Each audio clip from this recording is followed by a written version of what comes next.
Hello student, welcome to YouTube channel commerce efficiency. आज की class में कवर करेंगे स्कोप ऑफ स्टैटिस्टिक, जिसमें नेचर क्या है स्टैटिस्टिक का, सब्जेक्ट मैटर और लिमिटेशन ऑफ स्टैटिस्टिक को कवर करेंगे। इसे लास्ट क्लास में हमने कवर किया था स्टैटिस्टिक का मीनिंग सिंगुलर नाउन में। अगर अभी तक आपने लास्ट क्लासेस नहीं देखिए ताकि आपकी स्टडी में कंसिस्टेंसी बनी रहे। अगर अभी तक आपने मेरे यूट्यूब चैनल कॉमर्स एफिशिएंसी को सब्सक्राइब नहीं किया, सब्सक्राइब कीजिए और बेल आइकन जरूर प्रेस कीजिए ताकि जब भी मैं न्यू वीडियोस अपलोड करूं सबसे पहले नोटिफिकेशन आपके पास जाए, आप वीडियोस को देखकर और आपकी स्टडी बूस्टअप हो। कवर करते हैं स्कोप ऑफ स्टैटिस्टिक में। सबसे पहले आता है नेचर क्या है स्टैटिस्टिक का। नेचर ऑफ स्टैटिस्टिक में एक क्वेश्चन मार्क कहता है कि क्या स्टैटिस्टिक एक साइंस है या फिर क्या स्टैटिस्टिक एक आर्ट है। साइंस का मतलब क्या होता है कि प्रिंसिपल और रूल्स को जब हम फॉलो करते हैं तो साइंस के अंदर आते हैं। आर्ट का मतलब क्या होता है कि जब हम अपनी नॉलेज को प्रैक्टिकली करते हैं तो उसे आर्ट कहते हैं। जैसे अब मान लो कि मुझे बर्तन बनाने आते हैं, तो आपको कैसे पता चलेगा कि हाँ मुझे आर्ट आती है? जब मैं वो बर्तन बना के दिखाऊंगी, प्रैक्टिकली मैं अपनी नॉलेज को अप्लाई करूंगी, तभी तो मेरी आर्ट कहलाएगी। अब यहाँ पे क्वेश्चन मार्क आता है कि क्या स्टैटिस्टिक भी आर्ट है या फिर साइंस है। तो यहाँ पे डेफिनेशन दी गया प्रोफेट टिपेट द्वारा कि स्टैटिस्टिक दोनों ही है, साइंस भी है और आर्ट भी है। स्टैटिस्टिक को साइंस इसलिए बोला गया है क्योंकि यहाँ पे जो स्टडी की जाती है न्यूमेरिकल डाटा की, साइंटिफिक और सिस्टमेटिक तरीके से की जाती है। आर्ट इसलिए बोला गया है क्योंकि स्टैटिस्टिक के जो वो रिलेट करती है quantitative data real life problem से। यानी कि आर्ट स्टैटिस्टिक को इसलिए बोला है क्योंकि जब हमारी रियल लाइफ में प्रॉब्लम्स आती हैं क्वांटिटेटिव डाटा से रिलेटेड, तब हम इसमें स्टैटिस्टिक का इस्तेमाल करते हैं। स्टैटिस्टिकल डाटा का यूज़ करके हम एनालाइज और अंडरस्टैंड कर सकते हैं रियल लाइफ प्रॉब्लम को बढ़िया तरीके से। तो जैसे कि जो प्रॉब्लम है अनएम्प्लॉयमेंट इन इंडिया में, वो ज़्यादा मीनिंगफुल तरीके से कब एनालाइज कर पाएंगे जब हमारे पास जो साइज़ है अनएम्प्लॉयमेंट का वो क्वांटिटेटिव डाटा में होगा। क्योंकि स्टैटिस्टिकल जो बेस्ड है वो क्वांटिटेटिव डाटा के ऊपर बेस्ड है। अगर हम ये जानना चाहते हैं कि हमारे इंडिया के अंदर बेरोजगारी की कितनी समस्या है, तो मैं कैसे एनालाइज कर पाऊंगी जब मेरे पास वो अनएम्प्लॉयमेंट का डाटा क्वांटिटी में गिवन होगा, नंबर्स की फॉर्म में गिवन होगा, तभी मैं जो एनालाइज कर पाऊंगी कितना जो अनएम्प्लॉयमेंट का लेवल है इंडिया के अंदर। नेक्स्ट पॉइंट आता है सब्जेक्ट मैटर के रहता है स्टैटिस्टिक का। जो हम स्टैटिस्टिक करते हैं इसके अंदर किन चीज़ों को हम स्टडी करके चलते हैं। डिस्क्रिप्टिव स्टैटिस्टिक आती है, इन्फ्रेंशियल स्टैटिस्टिक आती है। सबसे फर्स्ट आता है डिस्क्रिप्टिव स्टैटिस्टिक। डिस्क्रिप्टिव स्टैटिस्टिक में वो मेथड्स आते हैं जिनका यूज़ किया जाता है डाटा को कलेक्ट करने के लिए, प्रेजेंट करने के लिए और एनालाइज करने के लिए। ये मेथड रिलेटेड होते हैं एस्टिमेशन से। जैसे इसके अंदर शामिल किया गया है मेजरमेंट ऑफ सेंटर टेंडेंसी, जिसके अंदर एवरेज, मीन, मीडियन, मोड आते हैं। मेजरमेंट ऑफ डिस्पर्जन, जिसमें मीन डेविएशन, स्टैंडर्ड डेविएशन आते हैं। मेजरमेंट ऑफ कोरिलेशन शामिल किए गए हैं। ये सभी डिस्क्रिप्टिव स्टैटिस्टिक के मेथड्स हैं। एग्जाम्पल के लिए descriptive statistic used when you estimate average height of the secondary student in your school. कि एक स्कूल के अंदर सेकेंडरी स्टूडेंट की ऑन एन एवरेज हाइट कितनी है, तो उसके लिए हम डिस्क्रिप्टिव स्टैटिस्टिक का इस्तेमाल करते हैं। नेक्स्ट आते हैं इन्फ्रेंशियल स्टैटिस्टिक। इन्फ्रेंशियल का मतलब क्या होता है कि कंक्लूजन ड्रॉ करना। एक्सप्लेनेशन कहते हैं कि इन्फ्रेंशियल स्टैटिस्टिक में वो सभी मेथड्स शामिल किए जाते हैं जिनके इस्तेमाल करके कंक्लूजन ड्रॉ किए जाते हैं।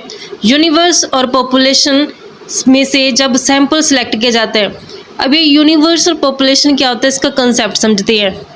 एग्जाम्पल की हेल्प से समझते हैं। मान लेते हैं कि मैंने अपने मोहल्ले में देखने की लोग कितनी कमाई करते हैं, यानी कि इनकम कितने लोगों की। मान लेते हैं कि मेरे मोहल्ले के अंदर टोटल 1000 लोग हैं, तो टोटल जो 1000 लोग हैं ये मेरे लिए क्या कहलाएंगे, यूनिवर्स कहलाएंगे। इसी को हम पॉपुलेशन भी बोलते हैं। यूनिवर्स और पॉपुलेशन एक ही चीज़ होती है। अब मैं इन 1000 लोगों में से ऐसे 100 लोग या फिर 50 लोग या फिर 10 लोग चूज़ करूँगी। मान लेते कि 100 लोग मैंने चूज़ कर लिए, तो जो ये 100 लोग कौन होंगे, ये सैंपल कहलाएंगे। ये 100 लोग ऐसे लोग होंगे जो पूरी 1000 पॉपुलेशन को जो रिप्रेजेंट करके चलेंगे। पूरी पॉपुलेशन क्या कहलाएगी, जितने भी नंबर ऑफ यूनिट है उनका टोटल पॉपुलेशन और यूनिवर्स कहलाएगा। जब मैं इस यूनिवर्स में से फाइंड आउट करना चाहती हूँ कि कितने लोगों की इनकम है, जो कितनी है, यानी कि जो ये 1000 लोग हैं उनकी इनकम कितनी है, तो मैं क्या करूँगी, 1000 लोगों का डाटा उठाने की बजाय इनमें से 100 लोग ऐसे चुन लूँगी एज ए सैम्पल के रूप में जो पूरे 1000 लोगों को रिप्रेजेंट करेंगे। मान लेते हैं कि जो 100 लोगों का डाटा उठाया गया है, यानी कि जो सैंपल लिया गया है, इनका जो एवरेज आया वो आता है 10,000 रुपये पर मंथ। एवरेज जब की गई इनकी इनकम की, 100 लोगों की जो इनकम का एवरेज है वो 10,000 पर मंथ है। तो मैं ये बोलूँगी, एस्टिमेशन लगाऊंगी कि जो ये टोटल 1000 लोग हैं मेरे मोहल्ले में, वो हर महीने ऑन एन एवरेज 10,000 रुपये कमा रहे हैं। ज़रूरी नहीं होता कि हर एक पर्सन, यानी कि जितने 1000 के 1000 लोग वो 10,000 रुपये पर मंथ ही कमाएं, उनमें से कुछ थोड़ा कुछ कम भी कमा सकते हैं। लेकिन मैंने क्या करना है, सिर्फ ऑन एन एवरेज बेस पे यहाँ पे कंक्लूजन करना है। तो इस केस में मैं इन्फ्रेंशियल स्टैटिस्टिक का यूज़ करती हूँ, क्योंकि मैंने क्या किया, कंक्लूजन ड्रॉ किया यहाँ से। नेक्स्ट आता है कि लिमिटेशन, यानी कि कमियाँ क्या है स्टैटिस्टिक के अंदर। सबसे पहली लिमिटेशन है study of numerical fact only, कि स्टैटिस्टिक के अंदर सिर्फ और सिर्फ उन्हीं डाटा को ले जाता है जो नंबर की फॉर्म में होते हैं, जो क्वांटिटेटिव फॉर्म में होती हैं। जो क्वालिटेटिव डाटा होते हैं, जैसे कि honesty, friendship, wisdom, health, patriotism, justice, इनको नहीं काउंट किया जाता, क्योंकि ये क्वालिटी में आ जाते हैं। इनको हम नंबर्स की फॉर्म में नहीं लेते। तो ये कमी है स्टैटिस्टिक की कि सिर्फ न्यूमेरिकल डाटा को ही लिया जाता है। नेक्स्ट आता है स्टडी ऑफ एग्रीगेट ओनली। जब भी स्टैटिस्टिक का यूज़ करते हैं हम, तो वहाँ पे एग्रीगेट डाटा को लिया जाता है, जैसे कि हमने इसके फीचर्स के अंदर कवर भी किया था, एग्रीगेट ऑफ डाटा। अगर एक सिंगल डाटा है मेरे पास, तो जस्ट वो मेरे लिए रॉ डाटा है, कोई उसका मीनिंग नहीं है। अगर मैं एग्रीगेट ऑफ डाटा लेती हूँ तभी मैं उससे कुछ कंक्लूजन ड्रॉ कर पाती हूँ, तो वो मेरे लिए स्टैटिस्टिक कहलाता है। जैसे एग्जांपल के लिए मैं बोलती हूँ कि मेरी जो क्लास टीचर है वो 50,000 रुपये पर मंथ कमाती है, तो मेरे पास तो सिर्फ एक टीचर का डाटा है ना, ये तो इंडिविजुअल डाटा हो गया, तो ये स्टैटिस्टिक नहीं कहलाएगा। अगर हम बोलें कि जितने भी across all over the part of country teachers हैं, यानी कि जितने भी all part of the country के अंदर टीचर हैं, उन सभी की जो इनकम है वो 50,000 है, तब यहाँ पे मैंने क्या किया, एग्रीगेट किया। एग्रीगेट का मतलब है कि टोटल लिया मैंने, जितने भी कंट्री के अंदर टीचर हैं उन सभी की मैंने इनकम को कंसीडर किया है। तो ये क्या कहलाएगा, स्टैटिस्टिक कहलाएगा, क्योंकि मैंने एग्रीगेट डाटा को स्टडी कर लिया। इस कारण से ये कमी होती है स्टैटिस्टिक की कि मैं सिर्फ एग्रीगेटेड डाटा को ही ले पाती हूँ कंक्लूजन ड्रॉ करने के लिए। इंडिविजुअल डाटा का कोई मीनिंग नहीं रहता स्टैटिस्टिक में। Homogeneity of data and essential requirement. Homogeneity का मतलब क्या होता है कि अगर मैं डाटा को कंपेयर करना चाहती हूँ वो होमोजीनियस नेचर का होना चाहिए, हेट्रोजीनियस नेचर का नहीं होना चाहिए। होमोजीनियस मतलब क्या है कि यूनिफॉर्म क्वालिटी होनी चाहिए, यानी कि एक जैसी क्वालिटी का डाटा होना चाहिए, तभी मैं कंपैरिजन कर पाऊंगी।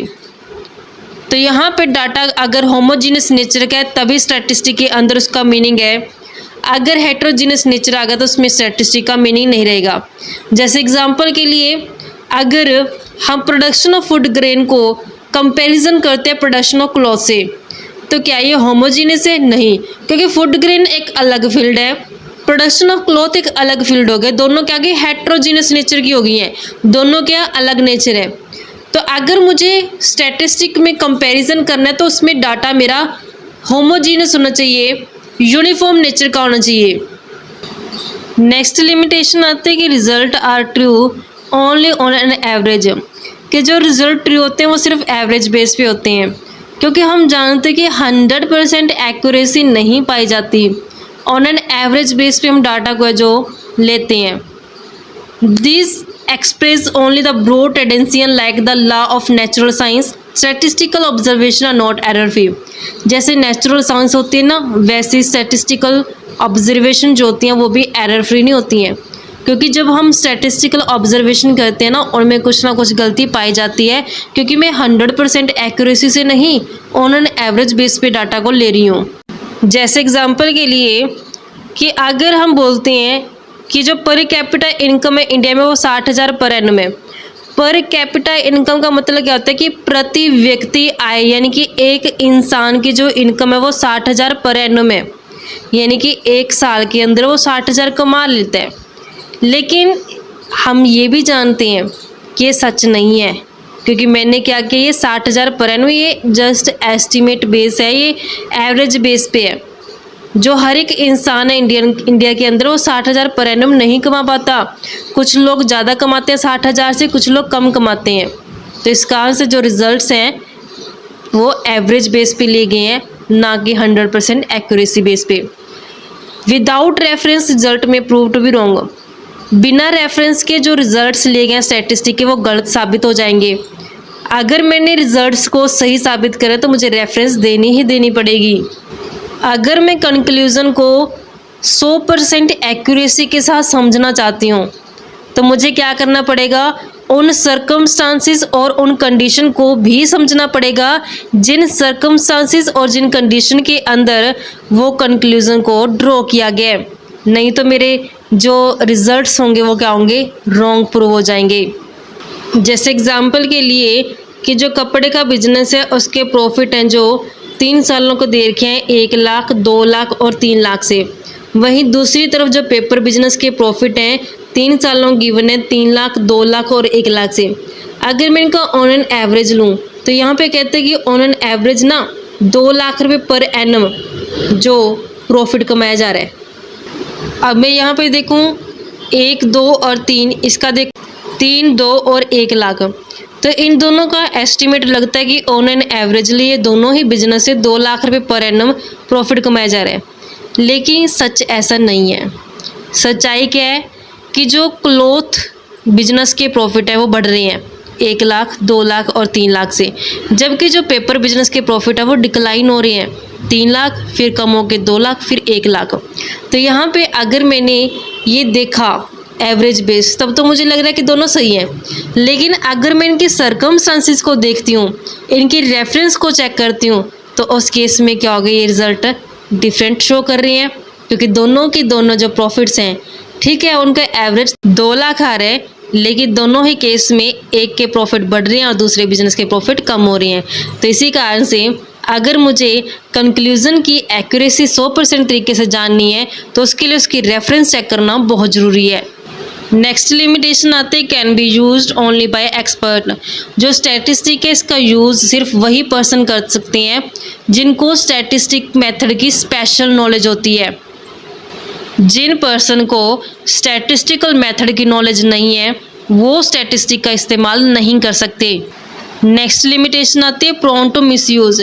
कहते हैं जो स्टैटिस्टिक का मिसयूज़ है जो बहुत ज़्यादा कॉमन हो चुका है आज के टाइम में, क्योंकि हम क्या करते हैं कि जो प्री ड्रॉन कंक्लूजन होते हैं उनके सपोर्ट के लिए स्टैटिस्टिक को यूज़ करते हैं, क्योंकि ऑलरेडी गलत है, ये चीज़ सही नहीं है। हमने पहले से कंक्लूज़न ले लिया कि मुझे ये कंक्लूज़न चाहिए और उसी कंक्लूज़न को साबित करने के लिए, सही साबित करने के लिए मैं स्टैटिस्टिक को यूज़ करती हूँ, तो ये चीज़ क्या गलत है। जैसे यहाँ पे बहुत ही अच्छी लाइन बोली है कि statistic are like a clay. Clay होते हैं मिट्टी, कि स्टैटिस्टिक क्या एक मिट्टी की तरह है। हम चाहें तो इससे गॉड बना दें या फिर डेविल बना दें, जैसा हम चाहें वैसा इसको बना सकते हैं। तो मिसयूज़ है जो स्टैटिस्टिक का वो इसकी बहुत बड़ी लिमिटेशन रहता है। तो इस तरीके से बच्चों हमारे पास एक कंसेप्ट बनता था। आई होप कि आपको क्लियर हो गया। नेक्स्ट क्लास में इसका नेक्स्ट पार्ट कवर करेंगे व्हाट स्टैटिस्टिक डज, यानी कि इसके फंक्शन और इम्पोर्टेंस क्या स्टैटिस्टिक की। ऐसी रेगुलर क्लासेस के लिए आप मेरे यूट्यूब चैनल कॉमर्स एफिशिएंसी को सब्सक्राइब, लाइक और शेयर करें। बेल आइकन जरूर प्रेस करें ताकि जब भी मैं न्यू वीडियोज़ अपलोड करूँ सबसे पहले नोटिफिकेशन आपके पास जाए, आप वीडियोज़ को देखकर आपकी स्टडी बूस्टअप हो।